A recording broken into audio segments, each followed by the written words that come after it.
It's about time, man, because I'm ready to go home. I'm ready to get the kingdom. I'm ready to live. I'm ready to breathe fresh. I'm ready to have beautiful, pure women. Okay, not no strawberry harlots on this side. Ready to have children, man. You can vibe with. Okay, be around brothers. Be around the Lord Himself. Okay, I'm ready to go and visit places in the galaxy that we didn't know exist.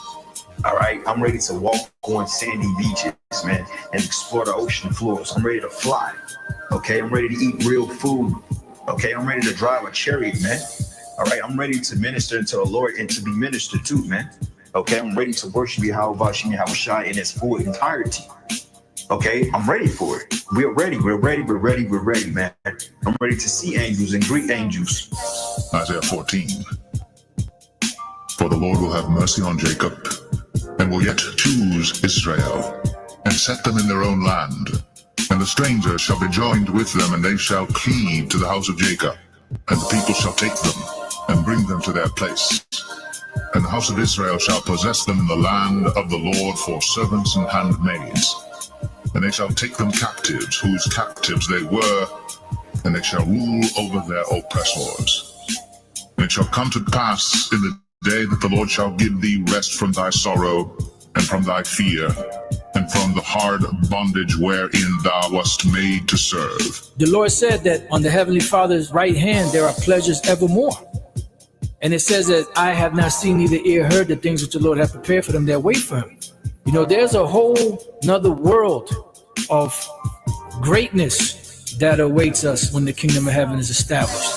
It's not seen in this society. In this society, we only see carnal things that reason offers in this society.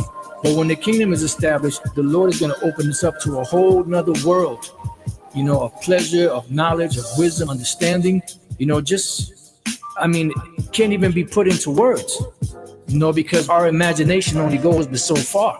But as it is written, eye hath not seen, nor ear heard, neither hath entered into the heart of man the things which God hath prepared for them that love Him. But God hath revealed them unto us by His Spirit.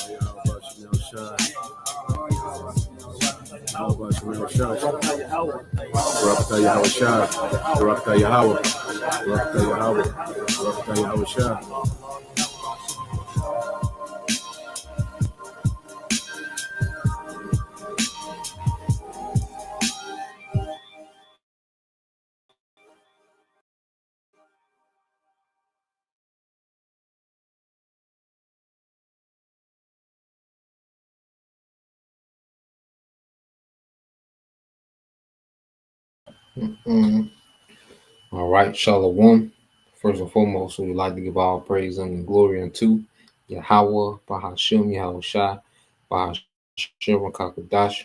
Double honors to the apostles and the elders of GMS who rule well, teach well, being great examples to his younger brothers.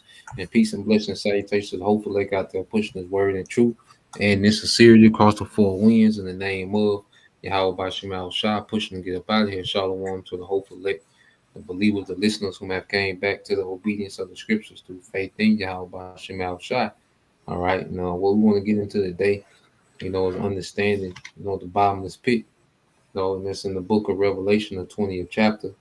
And, you know, there's so many, you know, false doctrines, you know, going that have been, you know, spread, you know, so many misinterpretations of this scripture. When you go into Revelation 20, chapter verses 1 through 3, you know, people, you know, confuse that with, you know, hell, you know, the underworld, you know, people have, you know, the thing that Satan gonna be bound, you know, in the actual pit for 1,000 years, and you know he's gonna return in the kingdom, and all these mad house, you know, doctrines, you know, that surrounds, you know, the bottomless pit.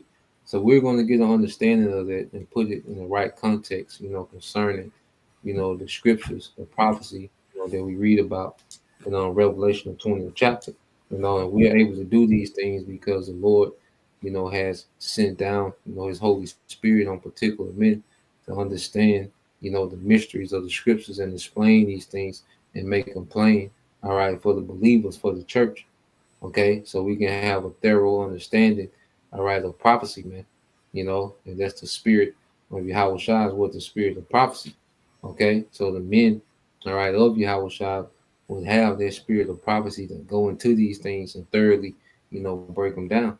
All right, so we can start out here, bro. Con, is that First John? Yeah, First John. Okay, con, throughout, bro. First John chapter 2, verse 20, it says, "But ye have an unction from the Holy One, and ye know all things." Yeah, so we have an unction, which means pretty much an anointing. So the spirit, there's particular men whom the spirit has anointed.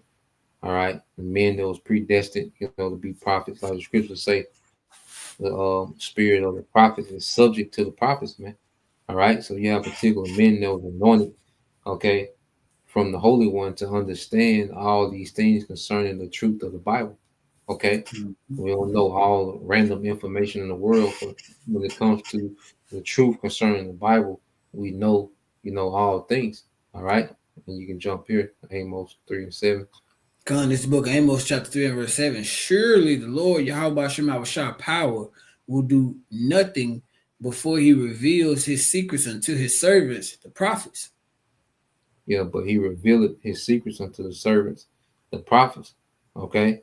And that's the point. The Lord has revealed, these secrets in the latter days to his servants, the prophets, man. And this is what, we've been tasked to do, to thoroughly go through these things and make it plain, as the scriptures say, to the church, to the believers, man. Okay. Clear up all confusion, because the scriptures say that the Most High is not the author of confusion. All right. Now we're going to go to this precept, all right, this chapter in the book of Revelation, and we're gonna get some information, and Lord will, is edifying. All right, I got a quick little video to go with as well. But so let's go here now. The name of this chapter is Satan Bound.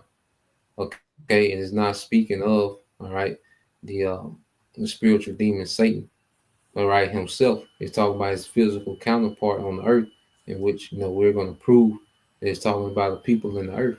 Okay, now you can go ahead and read that, bro.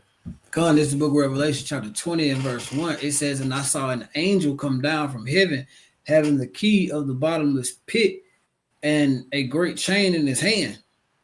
Yeah, so this angel, speaking of Yahweh Shai, which Yahweh Shai has the authority to put nations in captivity and release nations from captivity.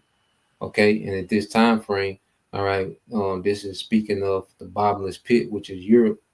Okay, and Esau, all right, will be placed in this bottomless pit, and mainly Eastern Europe. Okay, over there like Georgia, Caucasus Mountain region, Ukraine, because Esau even called himself Caucasians to this day. But it goes back to their region. Matter of fact, let's pull up a map. All right. Um, region of, let me see, just to go into their region, because it's more of a of Eastern Europe. Okay, close to Russia, which is, all right, will be modern day Georgia, even parts of Ukraine. Okay, the Caucasus Mountain. All right. So let's see. I'll pull up a good map real quick.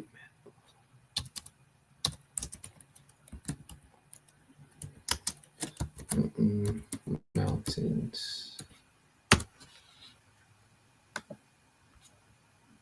So let's see if you give us a good map, brother.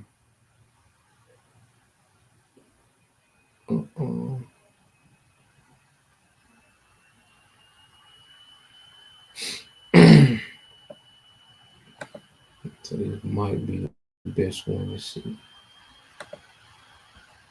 Should have looked it up before.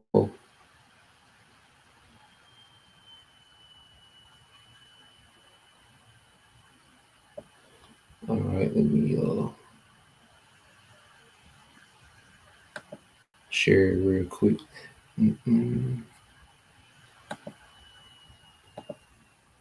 Yeah, so just to give a visual to it, you go here, you have what you call the Greater Caucasus. You have Georgia. And Esau is pretty much pushed into this region of the earth. Okay, let's see. You go here because today, all right, you look at it now. It'd be Ukraine. all right, close to, north of Ukraine, okay, and that's the region of the earth, that the devil, was pushed into, all right, but you just see that region over here by the Black Sea, okay, so the devil was pushed into this region, okay, and he was sealed off, he wasn't able to have authority in the earth, he wasn't able to have influence, okay, when it came to, the rulership of the earth, he was sealed. So you go back to it, verse 2, you read it. Come, verse 2. It says, and he laid hold on the dragon, that old serpent, which is the devil and Satan, and bound him 1,000 years. And so for 1,000 years, this devil, there was nothing he could do to put himself back in power. Okay, when that Western Roman Empire fell, all right, because you still had the Eastern Roman Empire, which was ruled by Jake, you know. But when Western Rome fell, okay, this devil, was had no sway in the earth, man. You know, he was just, at most he was a proxy. He was used as a proxy between, the wars between the Byzantine Empire and, you had uh, the Parthians, which was Elam. Okay, you had, the Mongolian, empire, doing their thing for a while in their region, over there in Eastern Asia. Okay, you had even Ishmael had his few caliphates, had his little regions that he was, conquering. But Esau wasn't on the scene. He wasn't a factor when all these things was going on. Okay, so for that 1,000 years, he was put on the sideline. All right, and it said laid hold on that dragon, the Roman Empire, that old serpent, going back to the garden, which is the devil, the deceiver, Satan, Shaitan, the adversary. It's speaking of Esau, because who represents Satan in the earth, man? Okay, let's go here to prove that. Who's a representative of Satan in the earth? Just as we're the representatives of Yahweh Bashim Al Shai on the right hand side, where Esau is a representative of Satan in the earth. Okay. Now let's read this in 2 Thessalonians 2:7, and the point will be in verse 9. Come, this book of second. Go ahead, bro. No, you got it. All right, come, so this is the book of 2 Thessalonians chapter 2, starting at verse 7. It says, "For the mystery of iniquity doeth already work. Yep. Only he who now letteth will let until he be taken out of the way." Yeah, so the mystery of iniquity, all right, doth already work. And this was written during the time of pagan Rome, when Esau was in rulership. Okay. I believe Nero was in power, all right, at this time when this was written. Okay. So as the Apostle Paul, he is stating the mystery of iniquity doth already work, because it was a mystery. All right. He was speaking of Esau, Edom. Okay. And it said he will be taken out of the way. It said only he who now let it will let until he be taken out of the way. So the Lord was allowing, pagan Rome to flourish, which this during the time what they call Pax Romana, okay, the peak of the Roman Empire, and then eventually Rome fell. All right, even Rome fell. Okay, and he was taken into the Bottomless Pit. All right, which is a region, of Eastern Europe. Okay, now uh yeah, read verse 8. Yep. Come, verse 8, it says, "And then shall the wicked be revealed, whom Yahweh Shema Shah shall consume with the spirit of his mouth, and shall destroy with the brightness of his coming." So it said the wicked. That wicked is a capital W. So this is the wicked. Okay. So now it says, "And then shall the wicked be revealed." So now we have to link a nation to being the wicked. Okay. So you go here to Malachi. All right, 1 and 4. Get straight to the point. All right. So let's go here to Malachi, and it's gonna put a name on the wicked. Go ahead. Come, this is Malachi chapter 4, verse 1. Whereas Edom says, we are impoverished, but we will return and build the desolate places. Thus saith Yeah, so Yahweh. they was impoverished. Okay, then what they call the dark ages when Esau was in, he was sidelined in the bottomless pit. Okay, which is the region of the earth, the west, I mean the Eastern Europe. Okay, so this one he was impoverished because he went from all this pomp and glory, as pagan Rome. All right, to being impoverished. Okay, and moved into a region bearing the resources, man. Okay, go ahead. Come. It says, thus saith the Lord Yahweh Shema Shah of hosts, they shall build, but I will throw down. They shall slack it, and they shall call them the border of wickedness, and the people against whom the Lord Yahweh Hashem Yahweh Shah hath indignation forever. Yeah, so it linked Esau, Edom, to being what the border of wickedness, man. Okay, so when scriptures speak about the wicked, it's speaking about Esau, Edom. Okay, because as he was impoverished, but he has returned and built during the Renaissance period, the rebirth. But now we're in a time where the Lord is going to throw down. Okay, he said the people against whom the Lord have indignation forever. All right. Now, who did the Lord say he will have war with from generation to generation? We're gonna get that. But let's read this. All right, let's read this in the NLT, and then we're gonna get that because who did the Lord say he was gonna have war with from generation to generation? Okay, and who did the Lord say he was gonna give the earth to? Okay, so it linked Esau up with being the wicked. I want to show real quick because in the NLT. All right, yeah, read that in NLT, Bible Shah. Con, this is that Malachi chapter 1, verse 4 in the NLT. Esau's descendants in Edom may say, we have been shattered, but we will rebuild the ruins. But yet the Lord Yahweh Shema Shai of the heavens army replies, they may try to rebuild, but I will demolish them again. Their country will be known as the land of wickedness, and their people shall be called the people whom the Lord Yahweh Shema Shai is forever angry. Yeah, so the people whom the Lord is forever angry. So as the scripture spoke about, all right, Satan, okay, that wicked, okay, being revealed. You see, and it links who will being the wicked, Esau, Edom. And the Lord said he will have indignation with this man from generation to generation. Well, who does the Lord say he's going to have war with from generation to generation? Because it just said he's going to be angry at Edom forever. Okay. Well, who does the Lord say he's going to have war with? All right, from generation to generation. Read that, verse 16.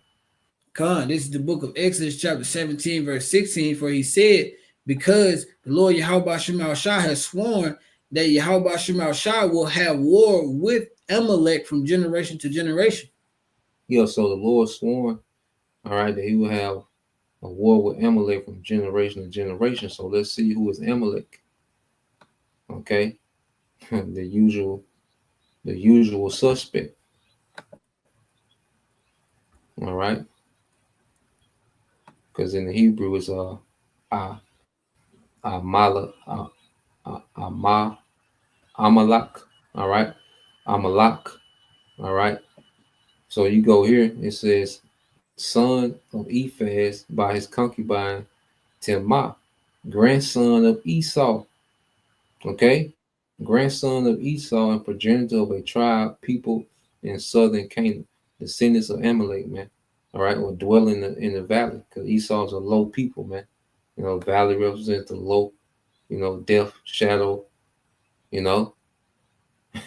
You see, so now we're seeing who the scriptures are speaking of when it's speaking of Satan being bound, okay? Because it spoke about what? Okay, their wicked shall be revealed, okay? So this Satan is being bound and speaking of of Esau. All right, and we're going to prove, all right, that Satan, because we had to prove who the wicked was in 2 Thessalonians 2:8, which is Esau, Edom. Okay, but then we're going to see what energy do these people come in when we go back to Thessalonians. Okay, but you go here to Job 9:24 real quick. All right, and you look at who runs the earth today. Okay, what nation has authority in every part of the earth, man? Has a say so in every part of the earth, man. Esau, Edom. So you read that Job 9:24. Con, this is Job chapter 9, verse 24. The earth is given into the hand of the wicked. He covered the faces of the judges thereof. If not, where and who is he? If not, where and who is he, man? Who else covered up the face of the Messiah and made it to be himself, man? Which we know the Messiah is a dark-skinned man from the tribe of Judah. Okay, but who made the Messiah into his likeness? Who made the Most High into his likeness? Who made the prophets into his likeness, man?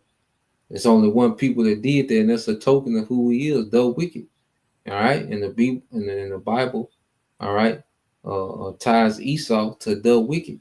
Now we're going to tie this devil to Satan, okay, to show you that Satan, in the context of Revelation 20, is speaking of Esau, man.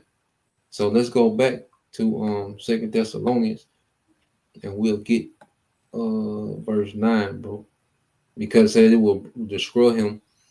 It will consume him with the spirit of his mouth, which is the prophets, and shall destroy him with the brightness of his coming, which is the chariots. Okay, so the Lord raised up the prophets to consume this devil, because lies are being consumed, all right, by truth. Okay, and that's going to be the process until Yahweh physically returns and destroys this devil, man.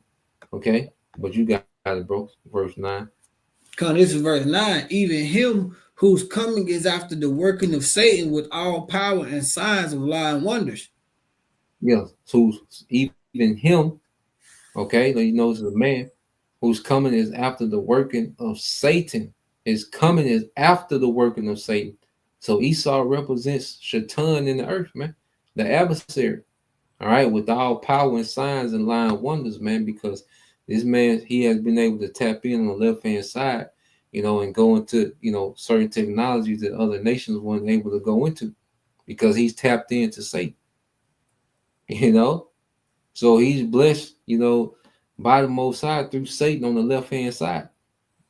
Okay, he's in the fullness of that blessing given to him by Isaac, but he would do it through Satan, through the sword, man.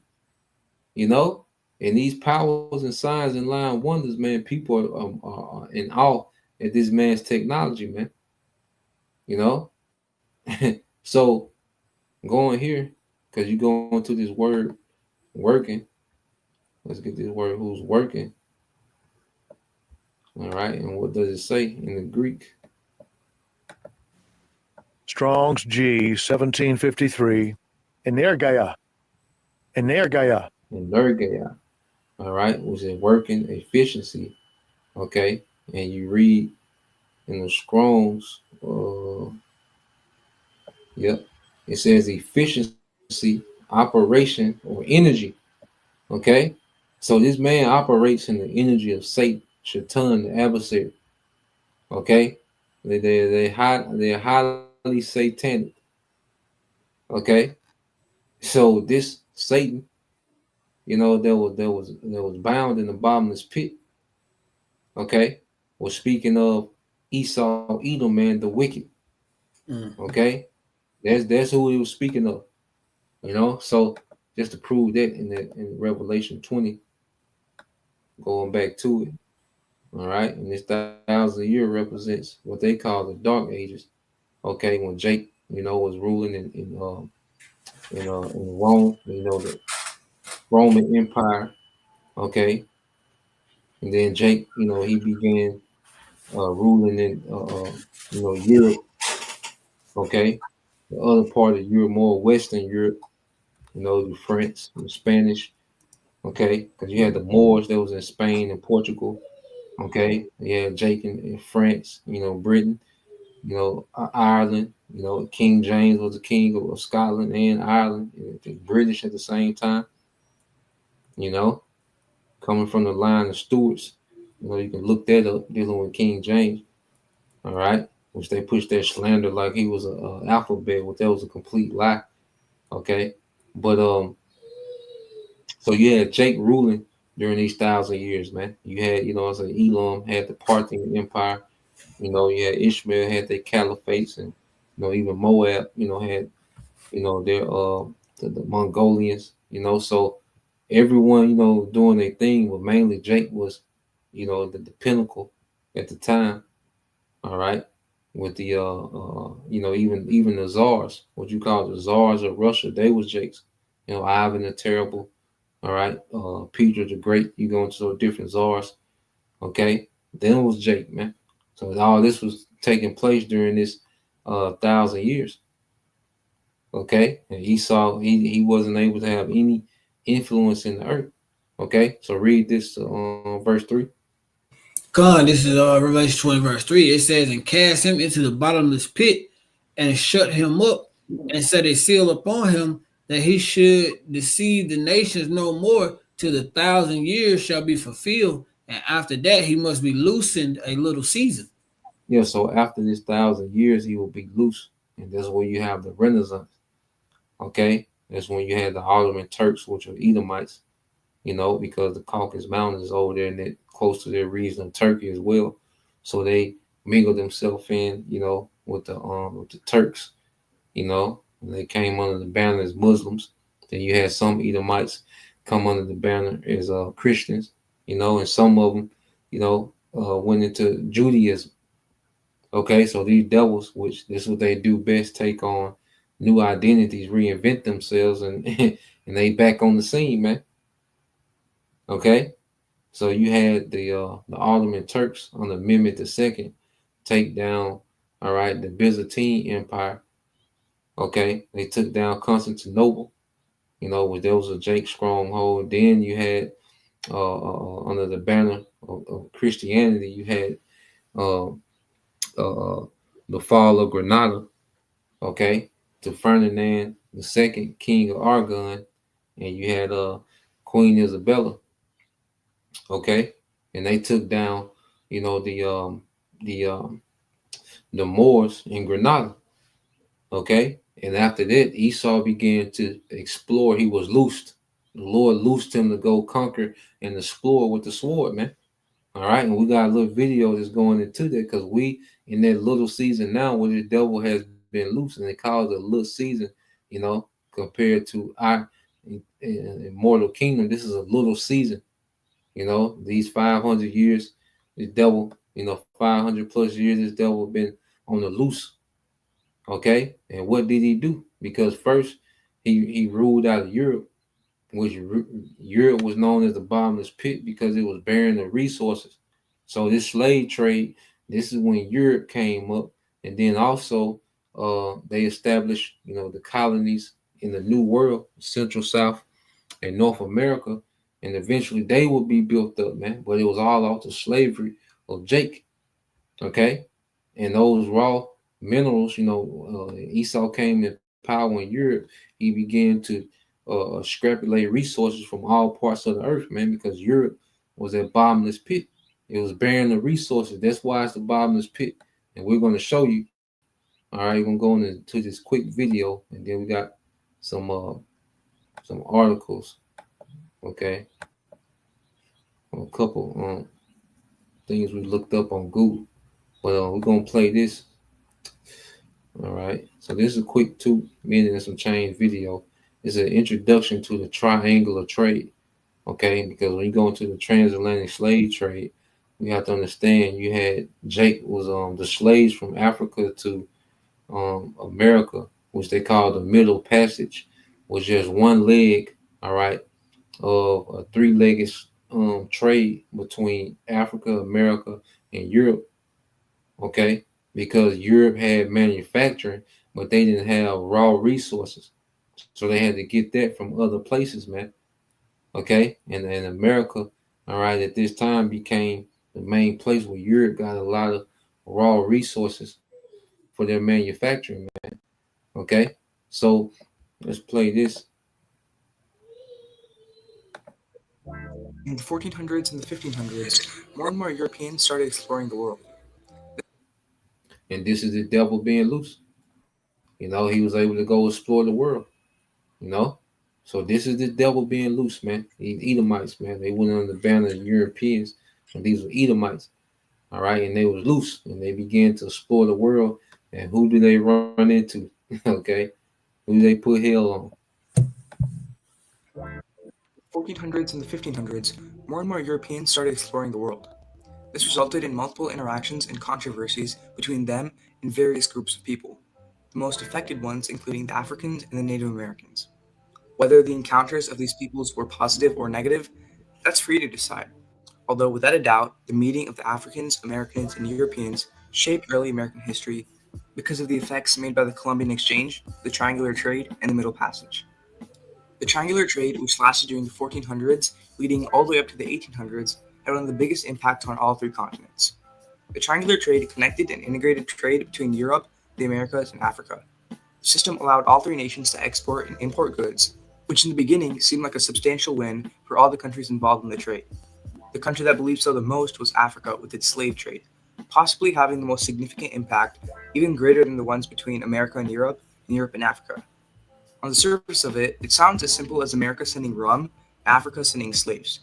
That's because that was really all it was. America exported large quantities of rum to African leaders, and in compensation, Africa sent slaves to America to do work. Keep in mind, though, a lot of these slaves weren't exactly innocent.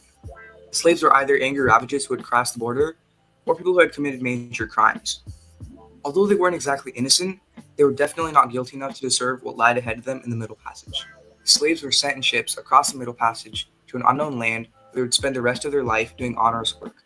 This came as a huge advantage for the Europeans in America and greatly helped colonization, farming, and other labor. Apart from Africa, America also had a beneficial trade with Europe. America sent raw goods to Europe, such as sugar, cotton, wood, and tobacco. In return, Europe manufactured some of the goods and sent them back to America. This was important for America to get tools and other resources which are mandatory for a new country to have a strong start. The other important trade was that between Europe and Africa.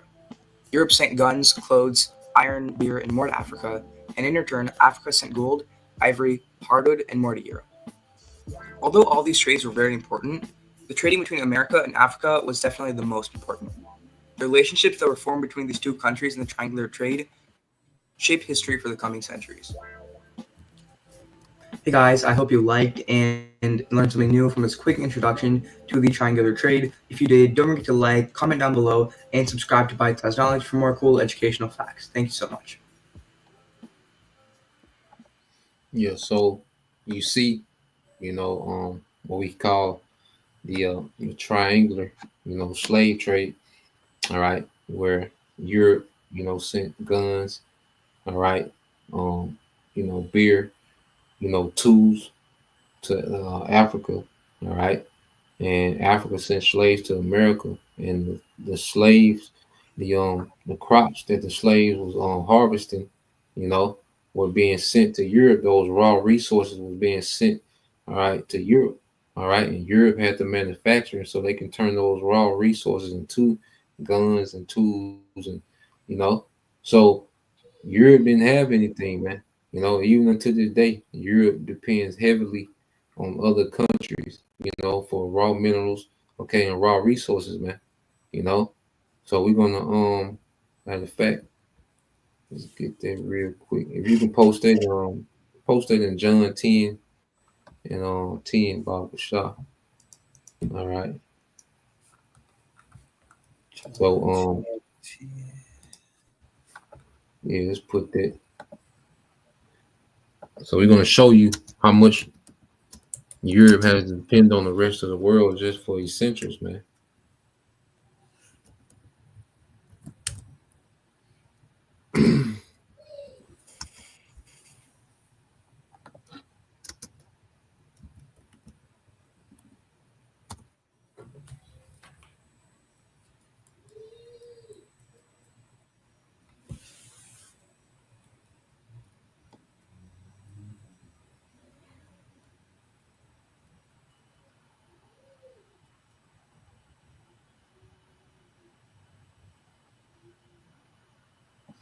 You got it, bro.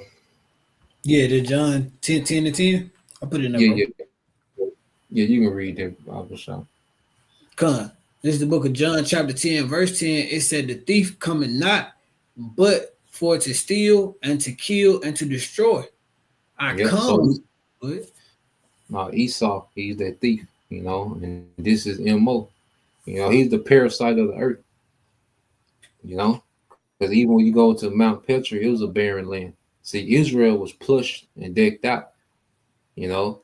Even the land that Esau inherited, it was a barren land. It was a mountainous, rocky region. Man, we was decked out. We was plush. We was part of what you call the Fertile Crescent. Okay, you see that the Levant region.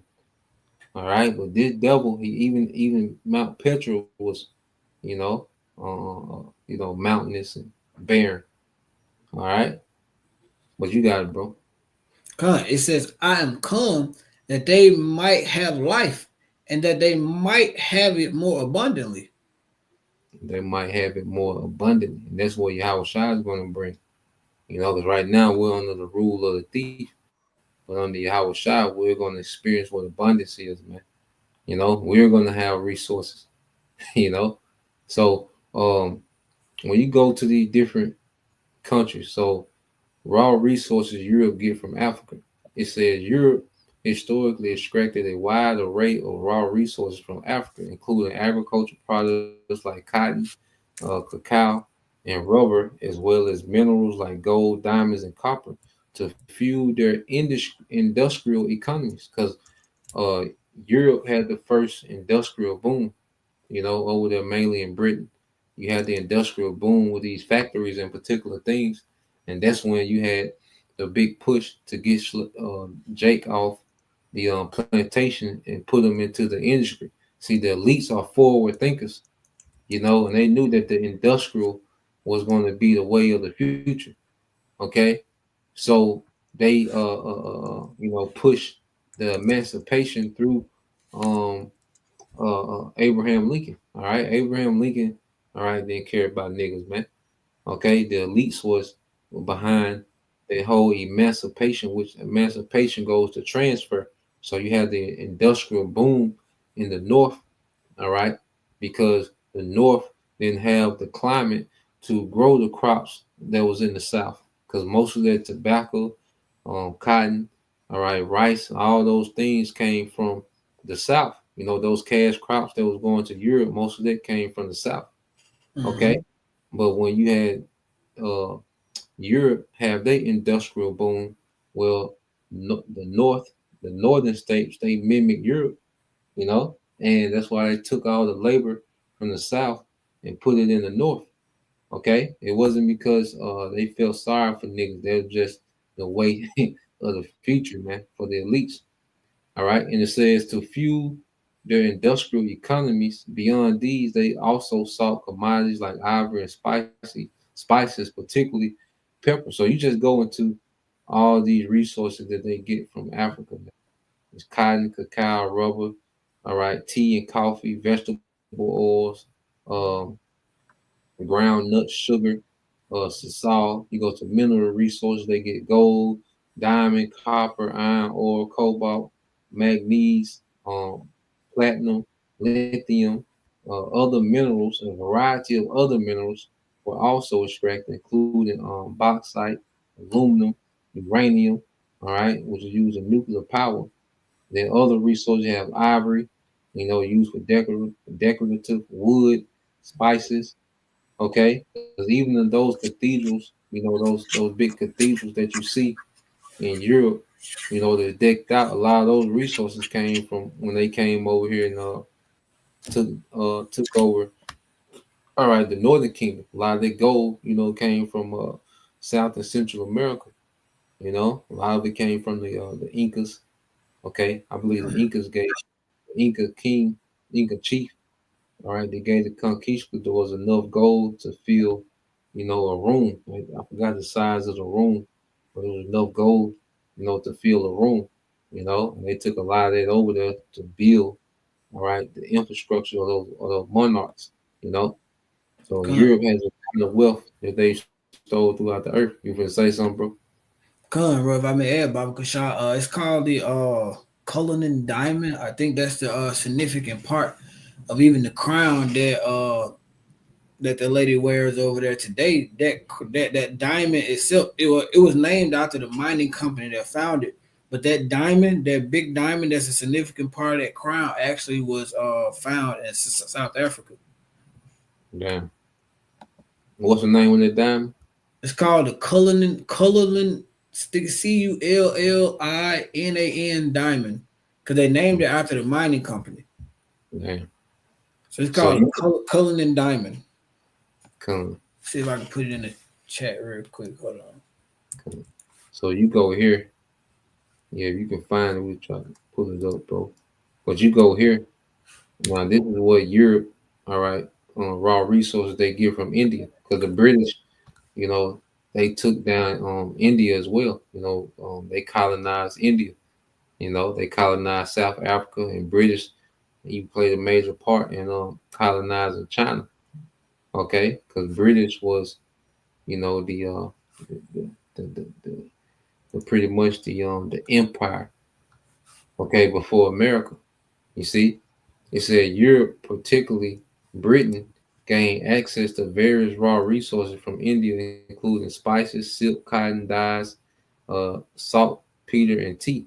It says these resources were crucial for European industry and trade, driving European colonization and exploitation of India's natural wealth. Man, the thief coming not but to steal, kill, and destroy.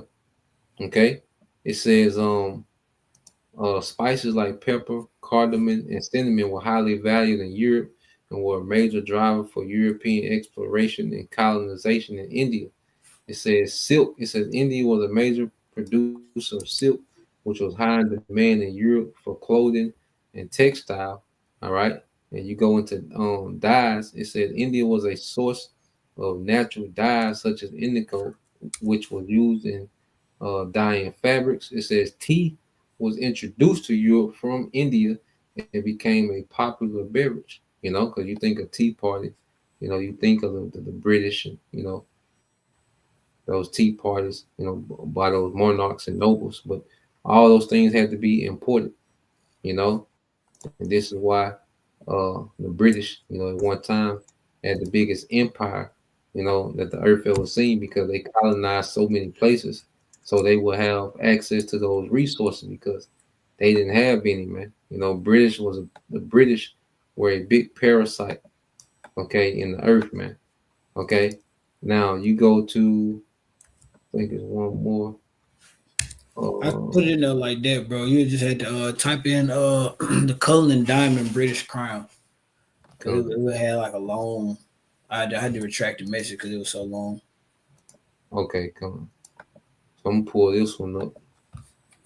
Pull two more. Then we'll see if we can get that one. All right. So you go here, and it says China, and this is even today, is a major supplier of raw materials to Europe, particularly critical raw materials like rare earths, gallium, and germanium. These materials are crucial for industries like solar and wind energy and electrical devices. The EU also relies heavily on China for other raw materials, including magnesium, natural graphite, and tungsten. You know, so it just shows you because I want to get one more. All right, that Europe, you know, can't even be self sufficient. That's why I was known as the bottomless pit. Now, when you go into what resources these niggas push out, okay, so see what resources does Europe export? It says Europe primarily exports manufactured goods and some raw materials. See, Europe, all they can do is bring in raw resources and manufacturing. Okay, you see, that's why they can only export only manufactured good. That's the finished product, and it's going to go into it. It said what they focus on finished products like machinery, vehicles, and chemicals, and goddamn chemicals, man. While Europe imports, all right, while Europe imports more raw materials than it export, it does export some, including those crucial for green transition, digitalization, and other key sectors, man. So it really don't even go into what they export, you know. So, but it tells you that what the only thing that they do mainly export is manufactured goods, and that's the finished product from the raw materials that they get from everyone else, you Mm-hmm. know. So, um, uh, let me see. Let's go here. What you let me see what it say. It's called Type in the Cullinan, Cullinan, Cullinanan. Cullinan Diamond Bridge Crown. Let's see. The Cullinan Diamond Oil.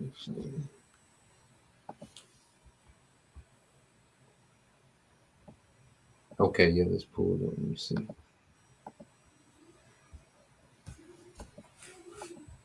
Yeah, so you go into. I just asked it where did the Cullinan diamond come from. It said the Cullinan diamond was found at the premier mine located in South Africa. All right, near the town of Cullinan, in 40 kilometers east of Pretoria. It was discovered in January 25th or 26th, 1905 by mine superintendent Frederick Wells. You know, and like you say, even that diamond, comes from a town in South Africa called Cullinan, Africa, man. You know, Mm-hmm. so Europe opposes itself by the resources of the world. You know, and that's why it's known. That's why I was known as the bottomless pit, man. Mm-hmm. Ain't no middle, ain't nothing there. You see. So Pretoria is the capital of South Africa, modern today. okay, bro, bro. So yeah, uh, matter of fact, I want to get that. I think that's in Job. Let me see. It might be 20 or 21. Let me see. We get ready to close out on it. But when you go to, okay, yep, this is it. And this is for these Europeans, these Americans, these Edomites, everywhere. Well, let me share this real quick. Uh, so yeah, we ended here in Job, bro. Come. So